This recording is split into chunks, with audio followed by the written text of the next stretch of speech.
Hello, everyone. Welcome to another Directions Mag Geospatial webinar, today sponsored by our friends at Esri. I'm Barbara Duke, Editor-in-Chief here at Directions Magazine, joined by our senior webinar producer, Lynette Qualia. We encourage you to read the latest geospatial news, articles, listen to podcasts, of course, watch more webinars at directionsmag.com.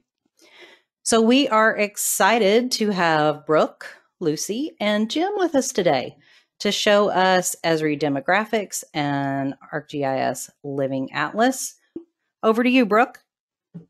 Hi, everybody. So I am Brooke Brinkley, and I am the Senior Product Marketing Manager for Data and Location Services. I work really closely with our experts here today and really want to focus on Esri Demographics throughout this presentation. So as we define what Esri Demographics is as it relates to Living Atlas, there's a few things that we want to keep in mind. First, there's a certain way that Esri Demographics positions itself, and that's really to put the users first. So when we speak to users, we came up with a statement that summarizes why users come to us time and time again. So I'll read the statement on the screen. Esri Demographics provides global demographic data in the form users need based on where and how they work. With Esri Demographics, users can eliminate the guesswork and make informed, data-driven decisions with confidence. So as we really develop that statement, it's important for you guys to remember that there are three key things that we want to point out.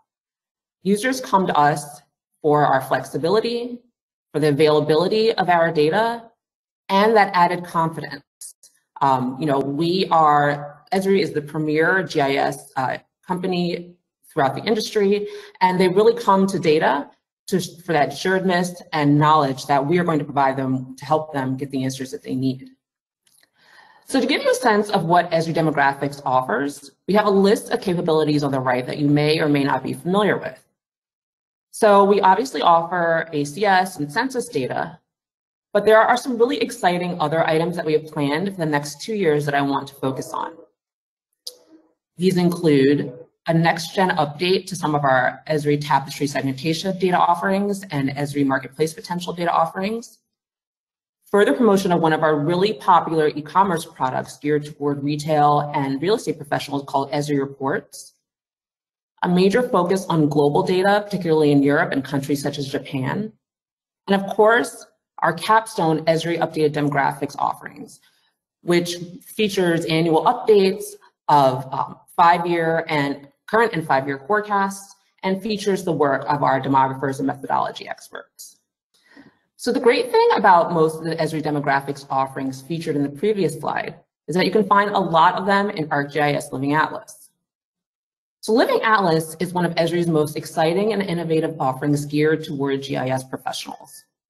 Living Atlas experts like to refer to what they provide as content, and that it goes beyond data and features a variety of items to help users problem solve and make the best decisions.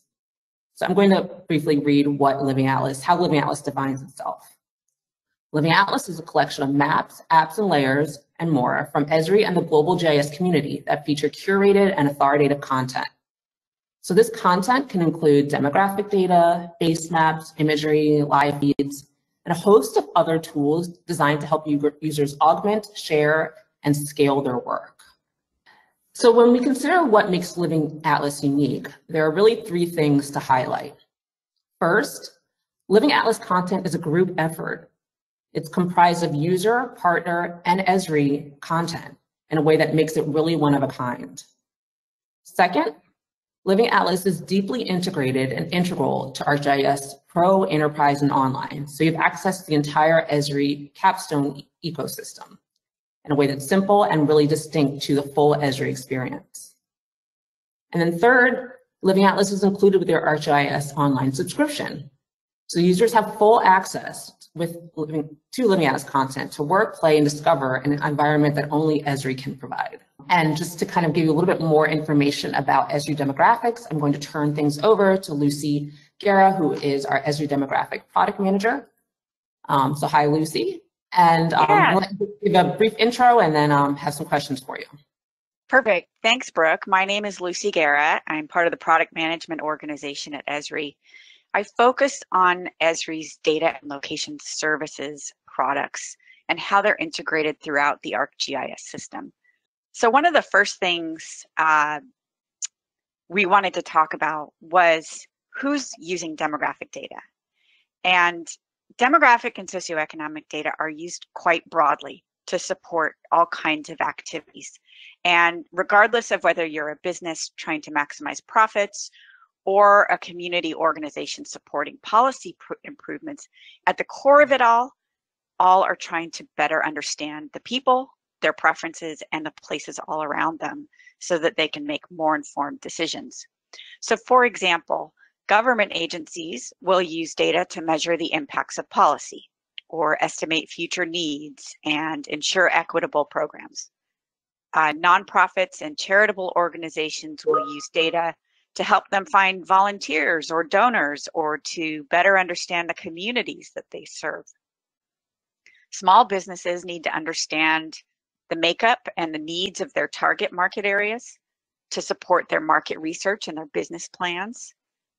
Think about school districts. School districts need to plan for staffing and services based on the number and the age range of children in the community. Economic development agencies use data to understand and develop programs to drive a successful business environment.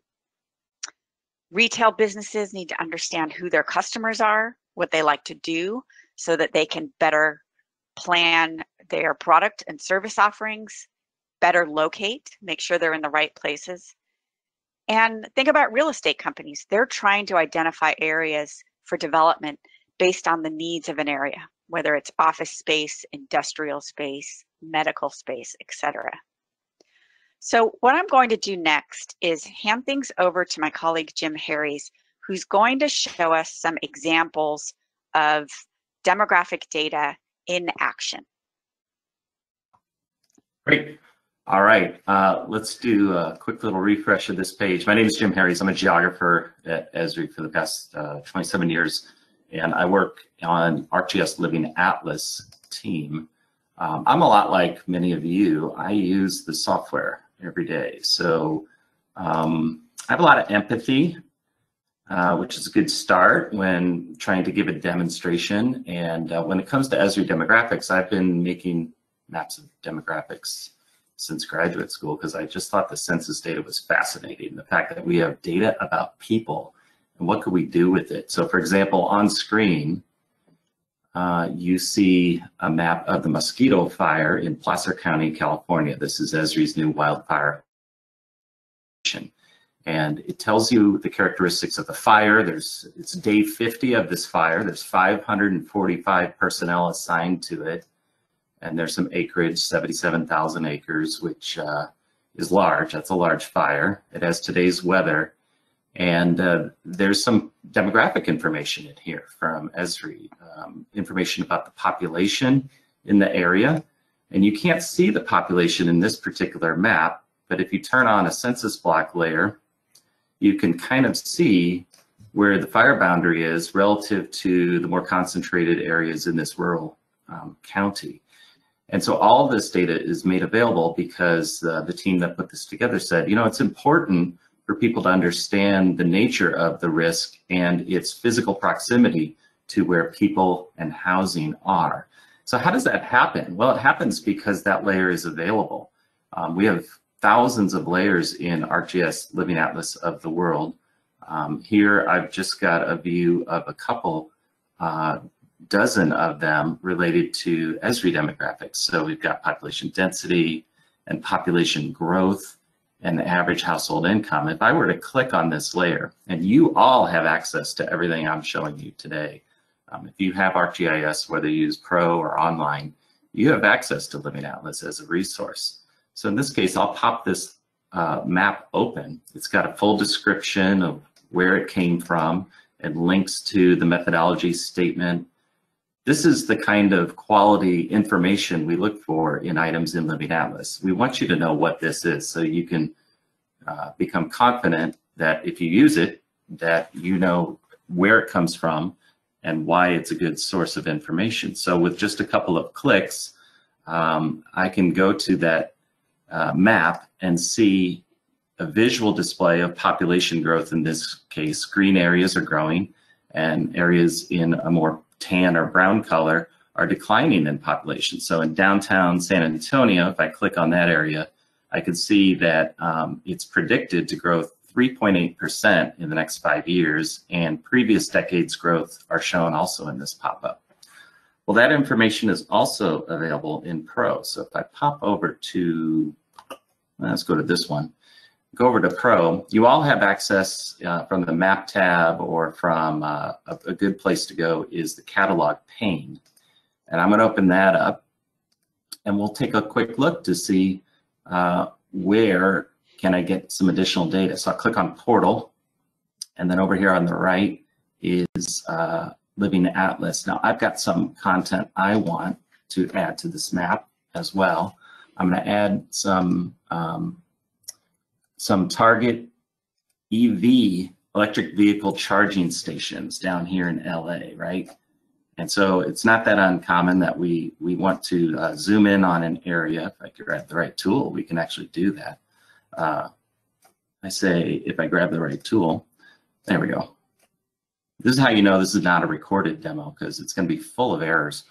Okay, so here we go. And if I am interested in data in Living Atlas, I might, kind of search for, what was that layer I was looking for? Oh, population growth. So I can search Living Atlas directly from Pro to look around, and I can see a list, and I spot the one I want, this layer. So I can drop that layer in here. And I've got the exact same map I saw in online. It's just in my area of interest with the subject matter I want to see. So I can kind of see where these EV charging stations are relative to areas of growth. Notice how the map changed. So let me zoom out one time. And what you've got in many of these Esri demographic layers for the US and for, I don't know, how many countries around the world, Lucy? It's like over 100? Yeah, we're over 170 now. I'll take a peek at that in a second, but all those countries have multi-scale demographic data available within various geographies like postal and or census tabulation geography. So as I zoom in, I get more detail is the point. And then I can use this. So that's really interesting that I can view things here and I can poke at it, and within just a couple of seconds I have answers. But there's also a really powerful tool in Pro I wanted to point out here called infographics. So check this out. So let me go and grab that select tool again, and I'm going to select these two EV stations, right? They're highlighted in blue now. So I've told the software, hey, pay attention to these two, because when I punch the infographics, check this out. Compare selected features. What does that mean? I don't know. I'm going to punch it. And up comes a fully formatted infographic comparing the population and housing information and business information that lie within, it says, a 10-minute driving time of these EV stations, right? So with just a couple of clicks, Esri Demographics has been marshaled and made available to me as an analyst, and I can get some answers. I can start to have some intelligent conversations about which of these two EV charging stations should we invest more in, or what is the nature of the communities that these two stations serve. So as an analyst, I really appreciate the fact that whether this layer is here or not, this infographic tool has already been pre-configured and hardwired into this Esri demographic data set to give me useful answers with just a couple of clicks. And I think that is amazing. Now, who cares what I think? Let's go on to some other things. So I want to show you over in online. We have prepared a story map for you to introduce you to all of the data in the people category of Living Atlas. So if we go to Living Atlas, to this browse page, there are categories across the top. We've got tons of base maps. If I get rid of that query, you'll see we've got like over 237 base maps, and we've got lots of satellite and aerial imagery available in Living Atlas. In the people category, just we've got 1,200 interesting web maps related to that. So you kind of need somebody to walk you through it, and we could spend a whole seminar just on this story map, walking through the various categories at the top here of information available in Living Atlas for things like what are the population characteristics. So we have data for countries around the world like Mexico. This is data being published from the Mexican census by a partner of Esri's called INEGI. This is not integrated into the infographics yet. It's not integrated into Business Analyst just yet that I know of, but it's here for you. So if you're doing kind of traditional GIS workflows or just needing to visualize things, there's tons of these kinds of maps and layers available, all with some intelligence built in. And one of the differences we try to point out when we curate things into the Living Atlas, we're looking for that extra effort on the part of the publisher, whether it's an Esri person, whether it is a partner or a census organization publishing. We're looking for strong cartography that tells a specific story about the data. And then we're looking in the pop-ups to explain the data. Like in this case, I clicked on this population density map of Seattle, and it says, so the total population here is 5,355 people, and therefore the persons per square mile is 11,400, which nobody on this call knows what that means or feels like. It's just a number. So we go the extra step of explaining, look, if all the people spread out evenly in this census tract, as if that were possible, there'd be 49 feet of space between them. Okay, and that's the kind of things we look for in all of our Living Atlas content, is to not just serve the data, but begin to explain it in order to stimulate your thinking. So when you go to a map of India, you find this in Living Atlas. We're looking for those strong visualizations that help you understand, in this case, from Michael Bauer, our partner, the India purchasing power per capita. And you can start to see different spatial patterns around the country. Esri India is working with their statistical offices to publish literally thousands of layers into Living Atlas. So maps like this showing the geography of India, the total population by their very finely detailed geographies is available to you. Now, how do you use Living Atlas practically? Well, whether you're in Pro or online, I recommend you come to this Living Atlas homepage. And if you're interested, let's say, just picking something randomly, if you're interested in the ACS, the American Community Survey, you might be interested to know we have over 1,000 results relating just to the ACS. And I kind of explain to people, if you're in Pro or you're in online, use this page to kind of shop for your data. So if I'm interested in ACS poverty, I can just kind of refine my query a little bit and say, what do you have? And I can see we have all these layers, and we have some other maps and other higher order goods that have been created based on those things. So that makes it very easy for you to, for example, if I pick, what was the example? Median earnings. Yeah, I was going to go with earnings. So I can sort by, what am I interested in? Layers. Some of you might think of layers as data, but we like to think of a layer is data that's been made immediately useful, because when you open one of these layers, here's what I mean. I know some of you on this call remember the days of FTP, where you would go to someone's site and you would FTP a whole bunch of data over, and then you would start to build quality into it. Well, a lot of these content in Living Atlas looks like this. It has a field name, the original census field name on the right. It's got a full alias right here, a field alias that explains, and check it out. In this case, there's a full description of what this field contains. And that just makes your life a whole lot easier when you're actually trying to visualize the data.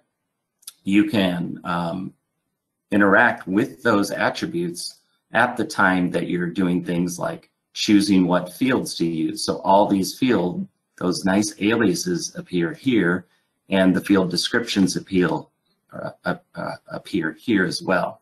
So that just makes your life easy. It gives you confidence that, hey, if I as a publisher take the time to write a good pop-up and create a good looking map and document my fields in such a way that they are self-explanatory, what I have found is every layer we publish with this level of quality, those layers get used because people gain confidence rapidly, whether they're an end user or a developer. They feel like, oh, I know what this thing is doing. I like this. I want to use this. But now I'm actually going to turn things over to Lucy, who will talk a little bit more about the different types of demographic data that is available from Esri. Great. Yeah, good. Be sure to give me a moment later to show geo-enrichment and a couple other things. Yeah, I think that's a great idea. Okay. So what kind of demographic data is available from Esri? Well, one of our missions is to support the needs of users worldwide, and Jim started to show you this. And to do this, Esri provides a collection of demographic data that covers over 90% of the world's population. Collectively, this is called Esri Demographics, and it's sourced from multiple data providers, including Esri. So for 177 countries and regions across the world, Esri offers a baseline set of demographic and socioeconomic data. These are known as standard demographics. And these data provide a broad picture of topics and come from a consistent data source and methodology. Many data variables are standardized across these regions so that comparison can be done across global markets and communities. And these data are updated on a rolling basis throughout the year. And depending on the region, that data can be updated annually or every other year. This data comes from our data partner, Michael Bauer Research. Now, additionally, Esri offers advanced demographics, which provide a detailed set of data within a country or region and include, in many cases, more data variables or finer levels of geography. Users can perform more detailed analyses of an area of interest within that region, and these demographics are available for a limited set of countries or regions. Now, one of those is the US. To support the demographic needs of users in the US, Esri's in-house demographers and statisticians develop annual updates describing people, their preferences, and the places around them. So let's talk about data on people. Esri builds and releases updated demographics, which provide current year and 5-year forecasts of key demographic and socioeconomic measures. Now, alongside that, we also provide the latest census data, including both data from the 2020 and 2010 census, as well as data from the American Community Survey, ACS. And you saw a little bit of this in Jim's demo earlier. Data about preferences. So Esri Tapestry is a segmentation system. It integrates consumer traits with residential characteristics to identify markets and classify neighborhoods. So neighborhoods with the most similar characteristics are grouped together, while neighborhoods with divergent characteristics are separated. Market potential data estimates the likely demand for products and services, as well as behaviors and attitudes about topics in an area. And then consumer spending estimates annual spending by households on various products and services. Thanks, Lucy. So one more. Yeah. Data about places. We work with a couple of different data partners to provide information about the places around us. So this includes what the makeup of businesses and employees are by industry in an area, as well as crime data, which provides an indication of the likelihood of certain types of crime to occur. So that's a look at Esri demographics from global to local scales. And what we'll be doing at the end of this is providing some additional links to help you learn more about the coverage here. Thanks, Lucy. So we've seen a demonstration by Jim of how to access demographic data through various apps in Living Atlas. What are some other ways to access demographic data? Let's see.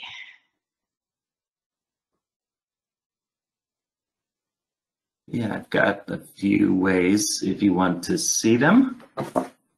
Yeah, that'd be great. Why don't you send the screen my way? Thank you very much. And will move this down out of the way, out of line of sight. So one great way is when you find a layer in, for example, Living Atlas, is to open the layer. And while some people have interest in the country as a whole, most of us are probably interested in our community. So if I just want to zoom to a particular county and work with that, I can.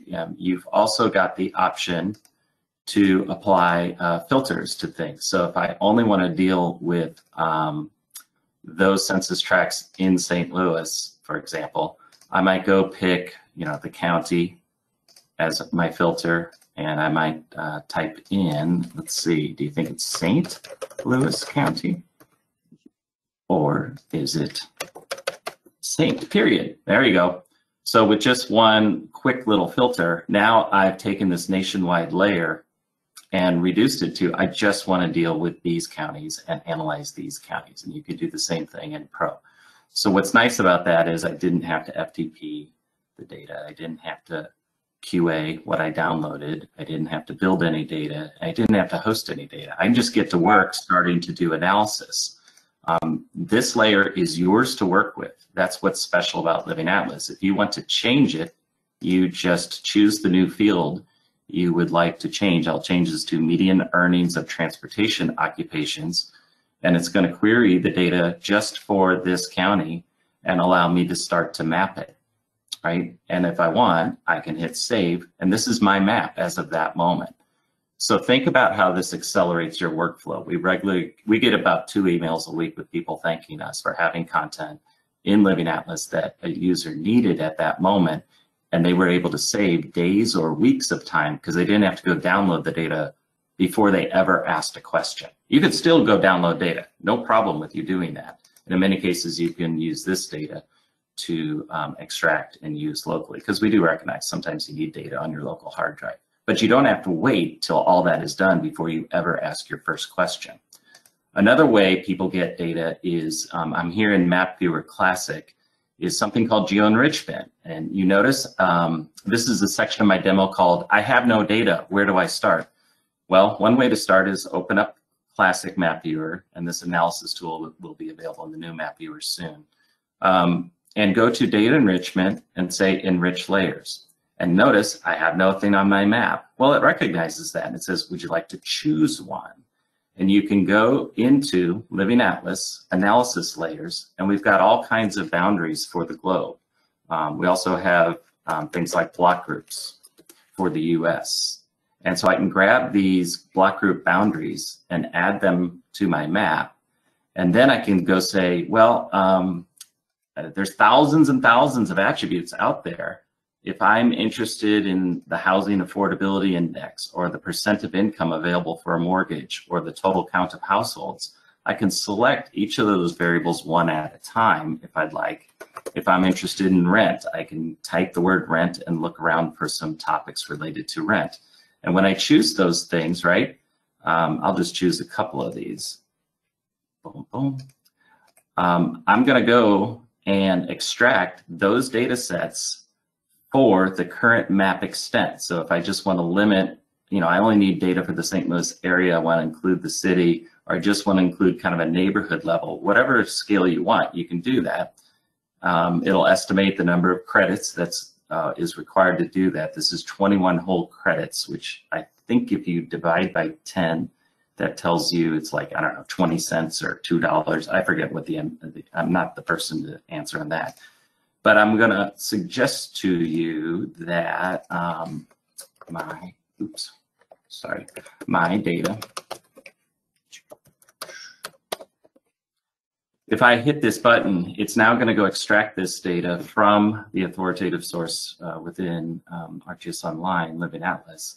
So what that does is it brings data into my browser within seconds. Now, if you compare the value of your time in going out to an FTP site and grabbing data from there and processing the data and QAing the data and selecting just the data for your particular county, it is a cost-effective way to do this at pennies on the dollar compared to your time doing that full extraction. So that's going to pull that data in here. While it does that, I'll also share with you, if you have data like,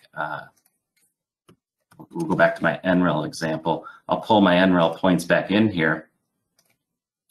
And so I've got all these potential EV stations. You can also analyze them in the exactly same way. You can say, I want to enrich my NREL features with some, let's just throw a couple of attributes in here. And I want to say, hey, anything that's within a 10-minute walk, I'm interested, or let's see, this is charging stations, so it should be driving time, shouldn't it? So tell me about the demographics of people within a 10-minute drive. So how is this different from infographics? When I punch the button here, let's zoom in so we only have a couple of features to enrich. When I punch the button here, it's doing that 10-minute analysis, and it's going to pull the data back so I have the raw data to work with if I want to do that, or I have the summary level data to work with if I need to work with that. We also have some magic to share when you have no layers. Here's an app. Notice on the left side, I have only one layer. It's census tract boundaries. And when I click on any census tract, it's going to run off and run a query. Very much like the infographics in Pro, it's going to say, hey, I'm going to take this thing you clicked on, and I'm going to go off to Living Atlas, and I'm going to interrogate a couple of layers for you, and I'm going to come back with some information for you. So no layers are actually present here in my map, but we all know, because you've attended this webinar, that there are thousands of layers out there on the internet. There's like 35 million layers in in ArcGIS Online alone. Living Atlas has probably like 10,000, something like that. And the person who built this app said, I'm going to interrogate these 5 Living Atlas layers based on the boundary shown here. This is all just done in a browser. And you are welcome to go look at, here it is. You're welcome to go look at the pop-up that the person wrote to get this work done. So if everything in Living Atlas, you can open up those items and interrogate them and say, well, how did they do that? And you'll be able to see, oh, they went and looked across the internet to find this particular layer, and then they matched it up by this county, and then they fetched this piece of data and returned one attribute, the income, the county median income, for display right here. Where's the median income? It's in here somewhere, right here. Yep. And they made it look pretty, right? So you're welcome to steal that code and use it and then modify it as needed. And then, of course, at the high end of things is business analyst, both in Pro and in Online. So you can, in Pro, you'll find business analyst under the analysis tool. Right up here in the top right corner, there's a thing. And look at all these predefined workflows related to the use of GIS within these specific contexts. And all of the Esri demographic data is hooked into that. So when you want to evaluate a site, you can do that. 100 Market in St. Louis is near a new soccer stadium that they're building. And the soccer stadium is right here, just had a flood, so they got to fix that. But I can use this thing, and in this workflow, I can say, yeah, I'm interested in 5, 10, 15-minute drive time around that. I hit next. What would you like to see? Yeah, I'll take an infographic, and I'll take a ACS housing summary. And I hit next, and when I'm ready, I hit finish.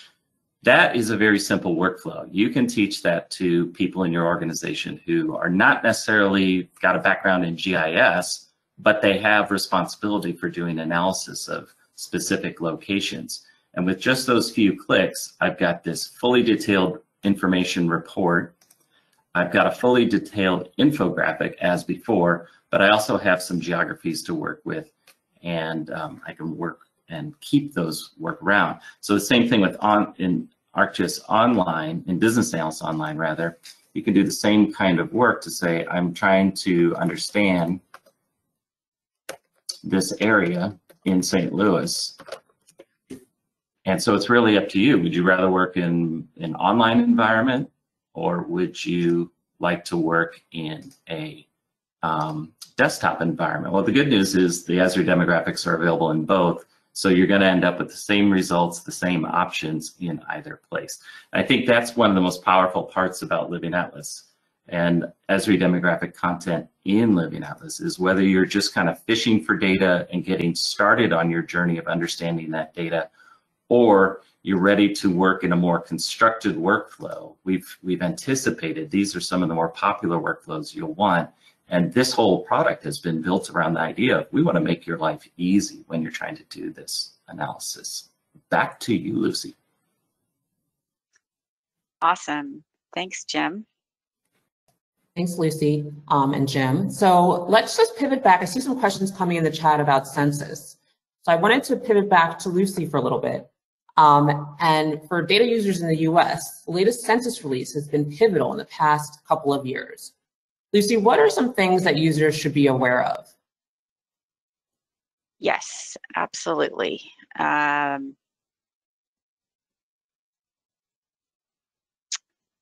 Yes, so it's a great point. Census 2020 data. We're all really excited to be working with this new data. And certainly here at Esri, we've been spending lots of time diving into it and trying to understand the nuances and integrating it into our work. But as data providers, there's some things that we've learned through working with this data that we feel are really important for data users to be aware of when it comes to working with the 2020 census data. First, the geography. Census geography has changed since the prior decade, and those smaller geographic units like blocks, block groups, and tracts are the ones that are most affected by boundary changes.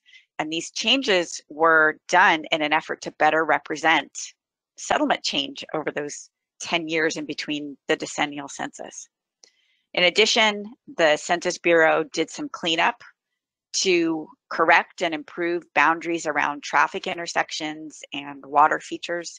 So what it means as a user is that in comparison to a 2010 geographic boundary, there are going to be differences. It also means there's a new set of geographic IDs. So Census Bureau reuses the codes from the prior decade's inventory. But what you must understand is that spatial differences will exist. So for example, the boundary of a reused code may reference an entirely different area, or the original area may now be part of a larger aggregation or has been split into much smaller parts, as you can see from this particular tract area in San Diego. So just because the same geographic area code exists in both the 2010 and the 2020 inventory doesn't necessarily mean that it's referring to the same spatial area. So that's my first recommendation. The second has to do with race and ethnicity data changes. For example, over time, there have been shifts in how people self-identify race and ethnicity. In addition, the questionnaire used in the 2020 census included revised questions and data entry instructions covering race and ethnicity responses. So it makes a direct comparison with data from previous decennial censuses pretty difficult. You can see this impact the best when viewing race distribution by Hispanic population. So between 2010 and 2020, there was a 33% point decline in Hispanic white population. There was a 6% increase in Hispanic other, and there was a 27% increase in Hispanic with 2 or more races. So this is a reminder, please use caution when comparing this data from last decade. So the third important piece of information has to do around the concept of disclosure avoidance and specifically differential privacy. So quick review, disclosure avoidance protects respondent confidentiality and ensures that no specific information on an individual or a household is ever revealed or identified in any way. This concept has been in place for decades. But beginning with the 2020 decennial census, the Census Bureau developed and deployed differential privacy to counteract against these kinds of threats. So differential privacy injects noise into the actual count of collected data. You can think of it like a pixelated image. When you're zoomed in, it can appear unclear or blurry, but as you zoom out, the resolution becomes clearer. Keep this in mind when working with Census 2020 data. And the fourth important piece of information, we don't have all the Census 2020 data yet. We've got the redistricting data, but there's still more to come. In summer of 2023, the Census Bureau will release additional data through the Demographics and Housing Characteristics file. So stay tuned. Thanks, Lucy. Both Jim and Lucy have given us a highlight of some other ways to access demographic data. But Lucy, can you talk a little bit more about some specific Esri products that connect users to that type of data? Yeah. So it doesn't matter what industry you're in or what role you're in or what your technical skills are, how small or large your company is. Demographic and socioeconomic data are available for anyone. And the whole goal at Esri is to make sure that we're meeting users where they work. So you've seen some of the options for GIS professionals working through core products like ArcGIS Online and ArcGIS Pro. And for business professionals, we have some specialized apps that integrate this data directly. Now, we haven't talked about tools for developers. For folks that are building workflows and building their own applications, this data is available to them through the geo-enrichment service and through using ArcGIS platform tools. So if you have a need to build a very specialized workflow or a specialized application, you can integrate this data right into it and help enhance it. And then data scientists and analysts often want to work with data through their own tools. So we make this data available not only in some additional applications from Esri, but also as standalone data files that can be worked throughout their own tools. Thanks, Lucy. So we provided you guys with a lot of really valuable information today. Are there any resources that we want to leave our attendees with today? Yes, there are. And what I'll do is go through some of those. And I'll remind you all that we will share links to all of these as follow-up to this webinar.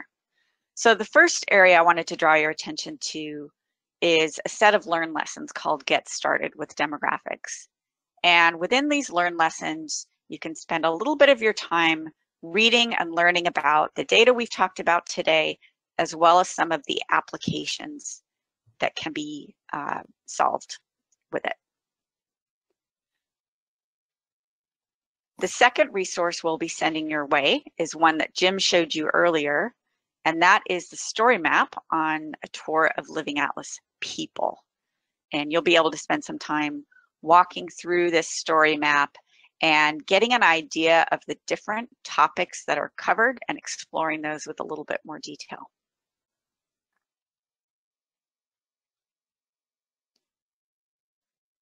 The next area I'll share with you are the Esri Demographics resources pages. And these pages are a shortcut to a wealth of information about all of that country and region data we talked about earlier. So if you click on the regional data tab, you will see a table of contents that lets you drill into additional information about each data set provided by country and region.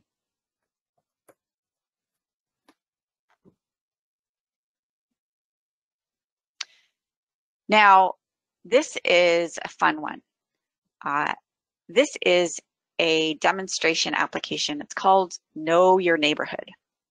And what you can do is simply click on this link and enter in a zip code. I'm going to put in the Redland zip code.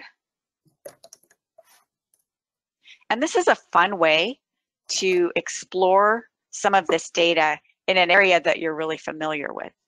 So you can see on the left-hand side, we've got a thematic map describing different tapestry segments, but I can change that and understand what the spending habits are in this area, as well as explore topics like income and population growth in comparison between not only my area, but also the state that it sits in.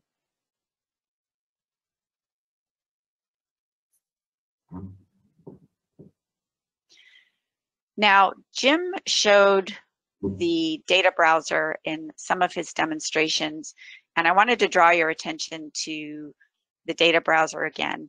It's available as a direct link, and you can use this as a resource just for searching to see what's available from the Esri Demographics offering. So I was in the US. I can drill into a topic like population. I can drill in further and look at additional information we have available. For example, we've got population by generation. And if I hover over these information icons, I can learn a little bit more about each of these data variables, including the source, the currency or the vintage of the data, as well as a brief definition. And then the last link I'm going to share with you is the By Esri Reports link. So for those smaller businesses that are looking for a quick ad hoc report, they can go through this experience, pick a report, pick a site, and very easily have a presentation ready deliverable report ready to include in their portfolio and their business plans. So with that, yeah, I'm going to pass it back to you, Brooke. Yep. Thanks, Lucy. And thanks, Jim. And thanks to everyone on the line for attending. So I know we have several questions in the chat. So I'm going to turn things over to Jim and Lucy, who will select certain questions and further go into a little bit more detail about some of those issues that were raised in the chat. Yeah, cool. Yeah, perfect. So one of the questions was, do infographics require credit use? And I think Jim was showing an example of an infographic. Yes, they consume credits. It's a visualization activity, and I think you'll find that as you work through it, the credit consumption is quite low. I think, Jim, you had an example there. We were talking about something in the cents range. Yeah, it's typically pennies, and we understand sometimes organizations are hesitant to switch on an option that seems to have open-ended nature to it. Like, oh, well, what if somebody hits a button and they run and chew up all of our credits in the organization? I'm like, well, they'll probably do that once. But we understand that sometimes it's not. We just want to help you kind of position in your mind an argument with that is relevant, that it takes pennies or seconds to get this done. The alternative is you do it yourself, and that's total. I'm all about keeping GIS people employed. If that's something you want to do, you can do things yourself. We just want to make sure you're aware of what the options are. And it is the case, ArcGIS administrators can choose which users are trusted to consume credits, right? That is an option that we have seen some organizations use. It's like, oh, you're designated, we trust you, you're fine. You just don't chew up all our credits. I've got a good question here. Somebody asked, question 13, it says, okay, just to clarify, when restyling a Living Atlas layer and saving the web map or layer to my org, if that layer is deprecated or changes in the future, will it disappear? Or will it throw an error in my layer or map? That's a great question. And this is part of the reason Living Atlas exists. There's 35 million layers and maps out there. How do you know which ones are going to be there tomorrow or a year from now? The items in Living Atlas, by and large, are expected to be around for a very long time. And I know in the case of all of the Esri demographic items, we actually put a deprecation notice more than 1 year ahead of time, so you can know, oh, this thing's going away or this thing's changing.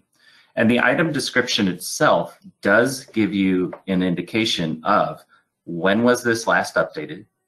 Is it updated annually?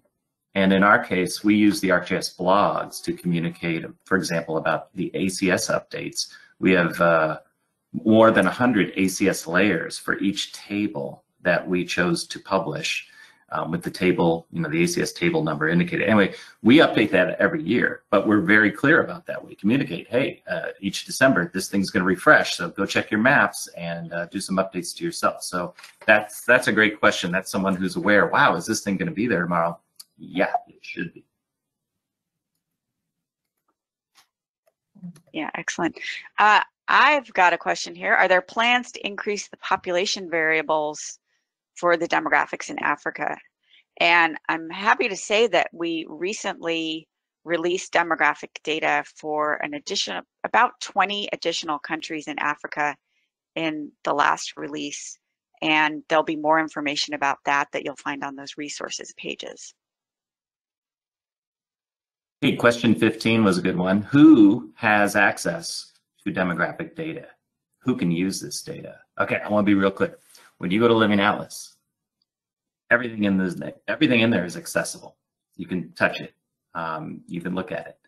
And then some of it is completely free and sourced directly from the Census agency. It's the Census agency itself is making this available. So that's free access. Many of these census agencies around the world have a mandate to freely distribute their data. In some cases, some of this data has risen to a level of interest from our user community that they want it in business analyst or infographics so that they can consume it rapidly, right? And consume it in those forms of infographics and other workflows. So when those things are part of the story, sometimes you'll see a premium tag on it, and that indicates that thing will consume credits. So you have access to it, and it's just whether your admin allows you to consume credits. You can use those things. Hopefully that clarifies your question a little bit. Perfect. I'll answer 17. I see that Business Analyst is accessible through ArcGIS Pro and the Workflow group. Does Community Analyst have the same capability, or is it only accessible through ArcGIS Online? Community Analyst is available as an ArcGIS Online application. It's not currently available as an extension through Pro.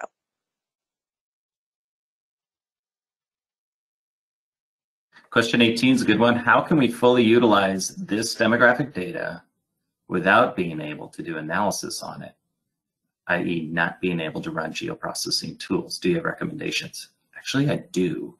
Geoprocessing tools in Pro are built around the idea that they've got access usually to data that's locally stored, right? Because that's the fastest disk access. It also gives you freedom to explore the data, make mistakes, try things out, and the only expense is your disk drive. How bad can you thrash your disk drive? I want to run a 5, 10, 15-minute service area around 1,000 sites on your own hard drive. That's fine. That's you. As soon as you start using, you're onto it, right? If I'm using this web resource and that web resource does not plug into a geoprocessing tool, why? Why would that be? Well, obviously the connectivity and the lag, and you may not want to do that. That's why Business Analyst Online and the Business Analyst tool in Pro, that's why they take care of that problem for you. That's why they exist in the way they do. So I get what you're saying. Why can't I just plug any of these Living Atlas layers into geoprocessing that just magically does X, Y, and Z? Your best option is still, get that data locally on disk. We certainly sell data, so we still will sell you data on a disk. I think they'll even ship you a DVD if you have a DVD reader, but there's probably better ways to get at that data. And then I want to be clear, that's talking about, some of the layers are premium, so due to our contracts with those providers, we don't allow you to download their data just for free, because that's breaking our contract. Other layers in Living Atlas that are being made available by Census providers and some of our partners, you can download it. You have the right to download the ACS, for example. And in fact, we put links in all those ACS items. You can just download the whole geodatabase of every census tract in the country. Or in the case of redistricting, we put a map package up there. You can just download it. We also put 50 map packages of redistricting data up there, so you can just grab that data. So it really depends on the data set you are specifically talking about. And if you have questions, yeah, get on the horn and talk to your account rep to say, hey, I need this locally because I want to do X, Y, and Z. Yeah, perfect. So I was going to answer question 19. Can the Living Atlas software support customers' proprietary data? I'm going to pull that apart a little bit. One of the key things that I think is important for you to be aware of is that Living Atlas is a collection of maps, layers, apps, tools that are built not only by Esri, but also by our partners and also by the community. So you as users, as part of this GIS community, may submit things for inclusion in Living Atlas. It's absolutely meant to be a place to share authoritative, curated data. Now, this question said customers' proprietary data. So I'm assuming that means you want to be able to work with data from within Living Atlas alongside your own proprietary data. And yes, absolutely, that can be done. Thanks, Lucy. Thanks, Jim. If we don't have any, I think we're a little bit short on time right now, so we're going to wrap things up. But again, thank you to everyone for attending. If you have further questions or would like to reach out to any of us, there's a demographics email. It's demographics@esri.com. And you can also reach out to me or Jim, and we will forward you the general Living Atlas email if possible for you to ask questions specific to that. But again, thank you all so much for coming, and feel free to visit our website. And if you have any more questions, again, please reach out. We hope that you make it a great day. Tell a friend about Esri's ArcGIS Living Atlas and the other great resources, as well as Directions Magazine. We hope to see you again real soon. Thanks, everybody.